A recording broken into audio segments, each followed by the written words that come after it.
देख रहे हो उत्तराखंड न्यूज। मैं हूं आपके साथ नेहा दुबे। उत्तराखंड आज अपनी स्थापना के 23 वर्ष पूरे कर रहा है। उत्तराखंड में 24वें वर्ष में प्रवेश के इस खास मौके पर राज्य में कई कार्यक्रम आयोजित किए जा रहे हैं। राज्य स्थापना दिवस पर पुलिस लाइन में आयोजित मुख्य कार्यक्रम में राष्ट्रपति द्रौपदी मुर्मू ने परेड की सलामी ली। राज्यपाल lieutenant general Gurmeet Singh, CM Dhami भी कार्यक्रम में मौजूद रहे। अपने संबोधन में द्रौपदी मुर्मू ने राज्य आंदोलन में बलिदान देने वाले आंदोलनकारियों को श्रद्धांजलि अर्पित की। इस खास मौके पर राष्ट्रपति मुर्मू ने उत्तराखंड वासियों को राज्य स्थापना दिवस की बधाई दी। इसके साथ ही उन्होंने कहा कि आज ही के दिन साल 2000 में उत्तराखंड के लोगों का सपना पूरा हुआ था। राष्ट्रपति ने कहा कि ये सराहनीय है कि उत्तराखंड के लोगों ने इस प्रदेश को विकसित किया है और ये पहली बार है कि राज्य के स्थापना दिवस पर देश के प्रधानमंत्री, माफ कीजिएगा, देश के राष्ट्रपति उत्तराखंड में है। मैं आज राज्य स्थापना दिवस के शुभ अवसर पर उत्तराखंड की सभी निवासियों को बहुत बहुत बधाई देती हूँ।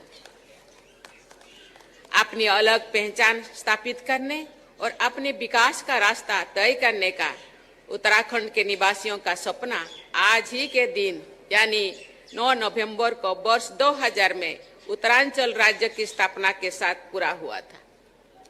उस समय श्रद्धेय श्री अटल बिहारी वाजपेयी जी देश के प्रधानमंत्री थे। बाद में राज्य का नाम बदलकर उत्तराखंड रखा गया है। ये प्रसन्नता की बात है कि नई पहचान के साथ उत्तराखंड के परिश्रमी लोगों ने राज्य के लिए विकास और प्रगति के नित नूतन शिखरों पर अपने कदम जमाए हैं।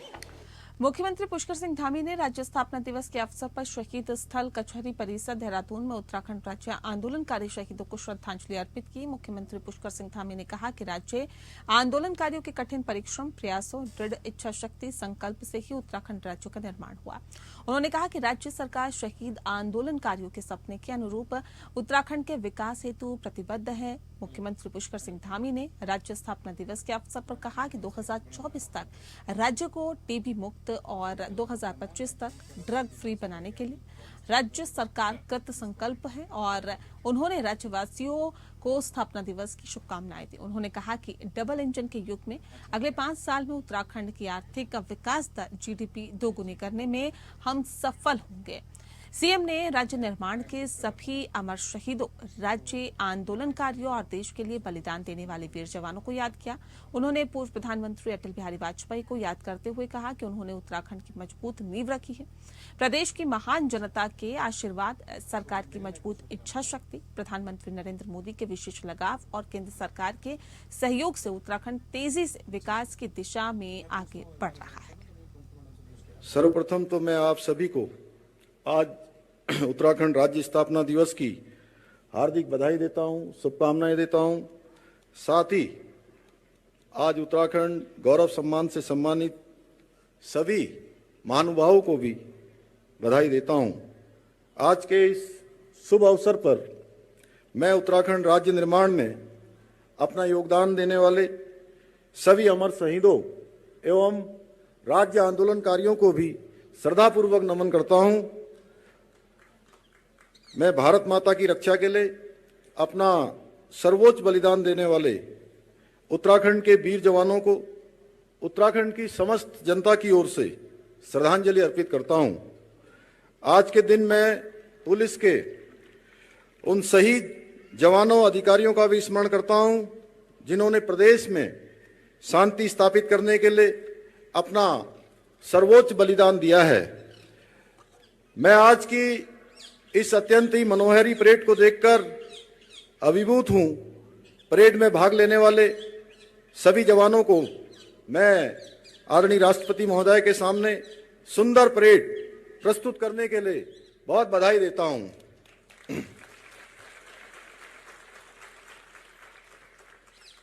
आज के इस शुभ अवसर पर मैं पूर्व प्रधानमंत्री भारत रत्न परम श्रद्धेय स्वर्गीय श्री अटल बिहारी वाजपेयी जी का भी स्मरण करना चाहता हूं, जिनके प्रधानमंत्रित्व कार्यकाल में उत्तराखंड राज्य का स्वप्न साकार हुआ था।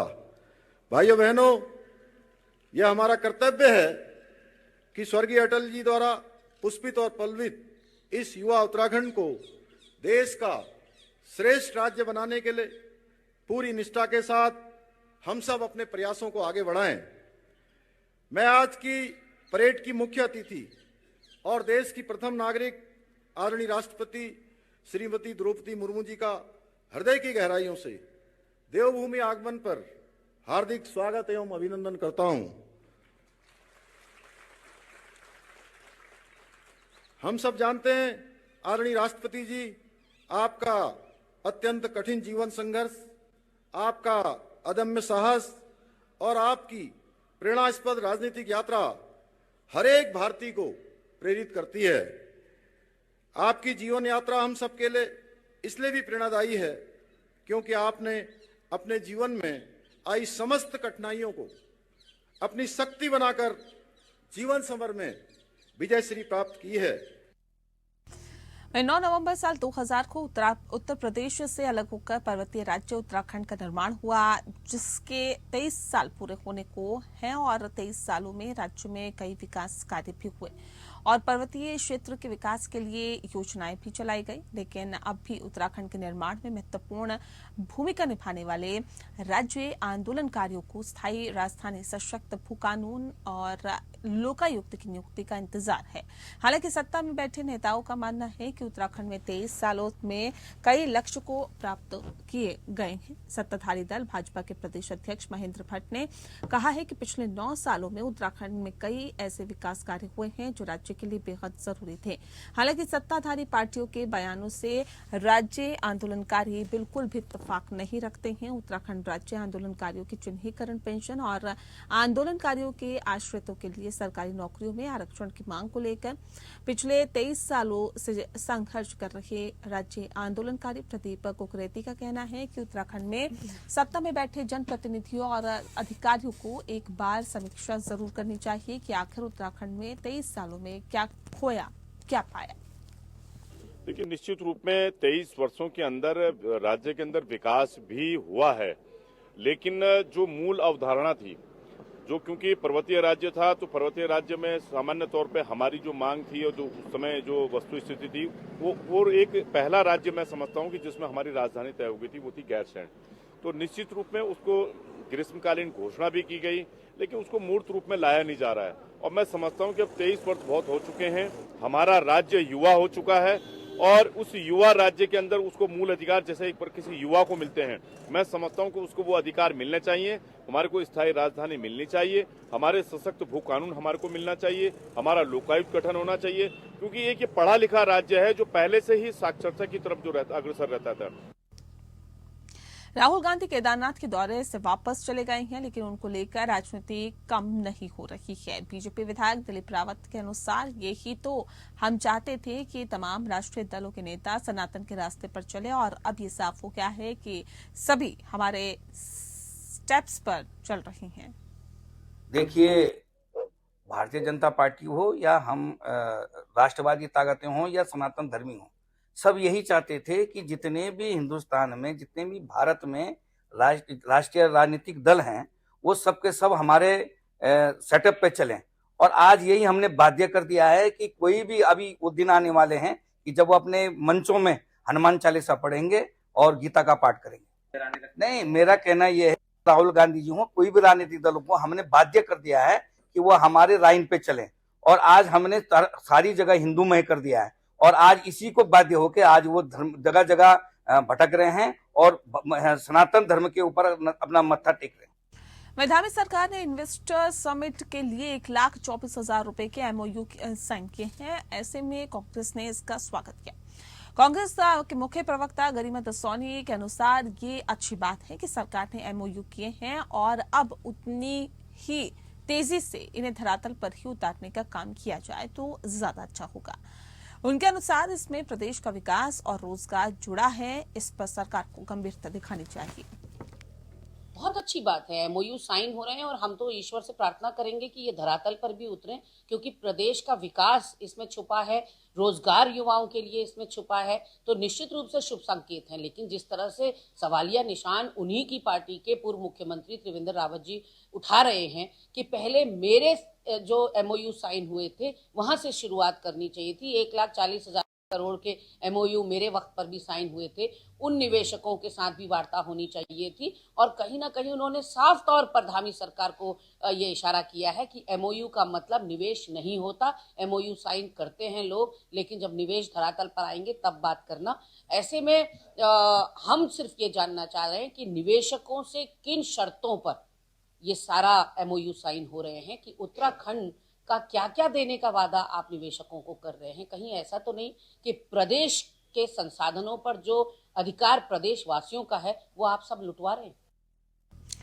डीजी सूचना ने सीएम के मुंबई दौरे को सार्थक बताया है। उनके अनुसार इन्वेस्टर समिट के रोड शो में सबसे ज्यादा एमओयू का रिकॉर्ड भी मुंबई में बना है।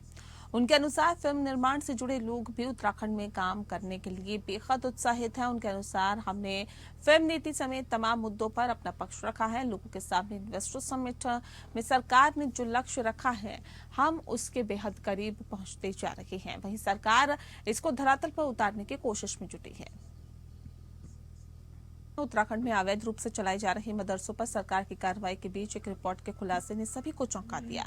वहीं उत्तराखंड भाजपा के अध्यक्ष महेंद्र भट्ट ने इस मामले में जो बयान दिया, उसने मदरसों के प्रबंधन पर सवालिया निशान लगा दिया है, क्योंकि मदरसा बोर्ड के अध्यक्ष समुन काजमी ने प्रदेश अध्यक्ष के बयान पर उन सभी मदरसों की जांच की बात कही है जिसमें हिंदू बच्चे पढ़ाई कर रहे हैं। दरअसल राष्ट्रीय बाल अधिकार संरक्षण आयोग को मद्रास की मैपिंग के बाद जो रिपोर्ट सौंपी गई थी, उसमें इस बात का खुलासा था कि उत्तराखंड के 30 मदरसों में पढ़ने वाले 7,399 बच्चों में से 749 गैर मुस्लिम बच्चे पढ़ाई कर रहे हैं। ये सभी 30 मदरसे वो हैं जो उत्तराखंड मदरसा शिक्षा परिषद से मान्यता प्राप्त है।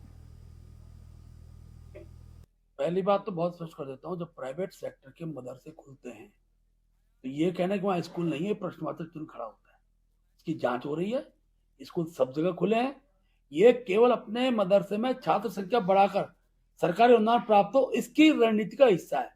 और जांच कराने वाली भी यही सरकार है और उसके भी अच्छे परिणाम आएंगे। आखिरकार इस प्रकार से जो लूट अभी तक इस राज्य के अंदर होती थी, उस पर ब्रेक लगेगा।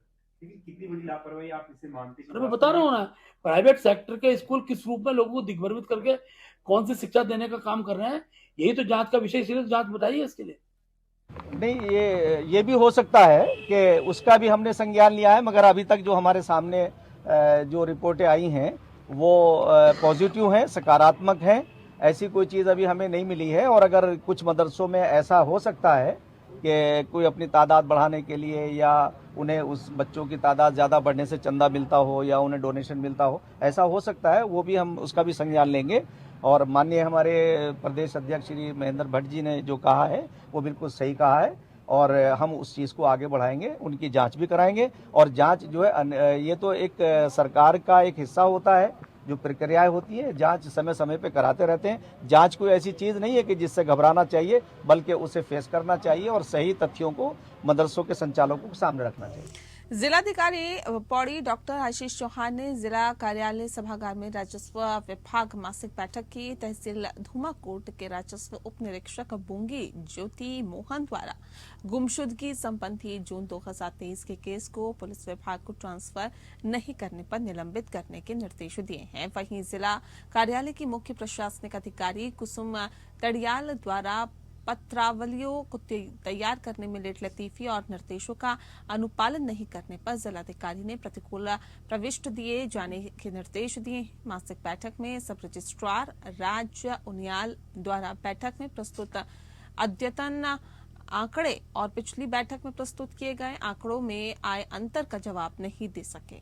आंकड़ों में विरोधाभास के चलते जिलाधिकारी ने सब रजिस्ट्रार को प्रतिकूल प्रविष्टि जारी करने के निर्देश दिए हैं। नगर आयुक्त कोटद्वार की शहरी आवास के कार्यों में धीमी गति पर जिलाधिकारी ने वेतन रोकने के निर्देश दिए। जिलाधिकारी ने मासिक बैठक में राजस्व विभाग, पुलिस और आरटीओ को शराब पीकर वाहन चलाने पर नियमित चेकिंग अभियान चलाने के साथ ही कच्ची शराब की बिक्री पर रोक लगाने की कार्रवाई करने के निर्देश दिए हैं।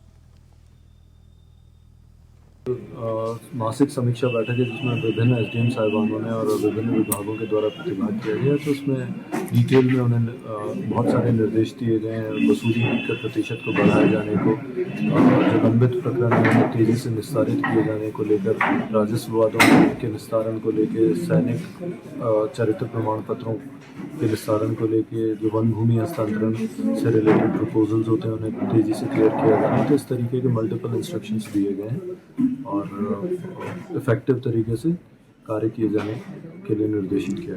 हरिद्वार में खाद्य सुरक्षा विभाग ने मिठाई की दुकानों को मिठाई पर मैन्युफैक्चरिंग डेट डालने के निर्देश दिए हैं। हालांकि कई दुकानों पर बिना डेट के ही मिठाइयां बेची जा रही है। दिवाली पर साफ सुथरे और गुणवत्तापूर्वक खाद्य पदार्थों की बिक्री हो, इसके लिए खाद्य सुरक्षा विभाग जिले भर में निरीक्षण और छापेमारी कर रहा है। आज खाद्य सुरक्षा विभाग की टीम ने शहरी क्षेत्र की कई दुकानों पर निरीक्षण किया और मिठाइयों के सैंपल भी लिए। खाद्य सुरक्षा अधिकारी महिमानंद जोशी का कहना है कि लगातार कार्रवाई जारी है और सैंपल जांच के लिए लैब भेजी जा रही हैं। सैंपल अगर सब स्टैंडर्ड पाए जाते हैं तो दुकानदारों के खिलाफ कार्रवाई की जाएगी। नोटिस 2 लोगों को दिए और हम लोगों का मेन फोकस है कि जो मिठाइयाँ बने वो स्वस्थ स्थिति में बने और किसी मिलावट की शंका होने पे हम सैंपल भी ले रहे हैं। और हमारे बाहर से जो गाड़ियों से जो हमारा सप्लाई आ रहा है उसका विशेष ध्यान दिया जा रहा है। आज हमने शहर में, हरिद्वार शहर में हम कार्रवाई कर रहे हैं। इस सभी लोगों को निर्देश हमने दिया गया है कि जो भी आप मिठाई बनाओगे उस पर डेट जिस दिन आप बनाइए और कब तक इसका उपयोग किया जाता है वो लिखना अनिवार्य है और उसका जो इंग्रेडिएंट क्या डाल रहे हैं आप वो भी लिखना अनिवार्य है। यही हमने इनको निर्देश दिए सभी लोगों को और पालन भी कर रहे हैं। काफ़ी लोग पालन कर रहे हैं। जहाँ पे ऐसी खबरें पाई जा रही है वहाँ पे हम लोग उनको कार्रवाई के लिए भी नोटिस जारी।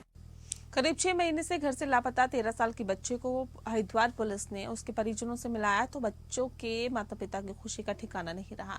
पिछले महीने 13 साल का एक बच्चा पुलिस को खर की पैड़ी के पास घूमता हुआ मिला था। पूछताछ करने पर उसने अपना नाम राजू बताया। इसके बाद पुलिस ने बच्चे को राजकीय बाल गृह संरक्षण दिलाया और उसके माता पिता की खोजबीन में जुट गए। काफी ढूंढने के बाद दिल्ली के खजूरी में रहने वाले बच्चे के माता पिता के बारे में जानकारी मिली। उसके संपर्क किया गया और बच्चे के माता पिता को हरिद्वार राजकीय बाल गृह मिलाकर उनके खोए हुए बेटे से मिलाया तो बच्चा और उसके माँ बाप फफक कर रोने लगे।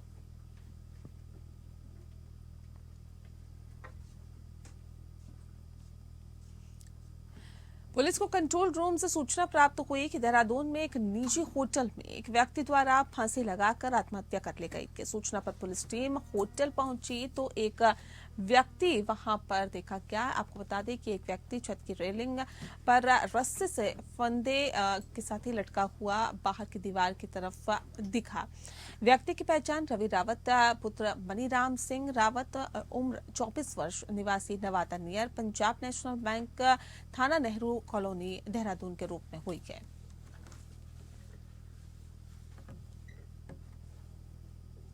और इसी के साथ फिलहाल इस बुलेटिन में इतना ही। नमस्कार।